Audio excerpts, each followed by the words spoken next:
اولنۍ خبره خو زما دا یاد ساته چې ذهن چې دی هر انسان له الله جل جلاله ټولو له یو شانتې سرونه ورکړي یو شانتې باډۍ ورکړي الله هر انسان مکمل په اجزاو سره چې پیدا کړلی.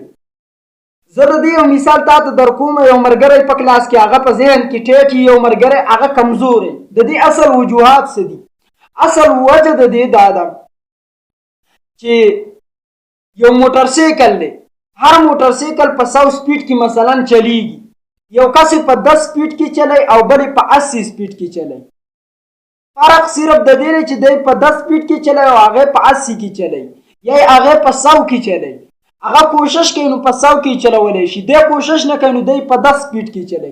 دغه شان مثال هر سړي د ذهن دی. د هر انسان حافظه ښه مکمل ده، لیکن بعضې خلک کوشش کوي 100 ته رسوي، بعضې خلک کوشش نه کوي په 10 کې روان. د دې وجې دا کمزوري. دویم نمبر چې کله ته وده کېږي په دې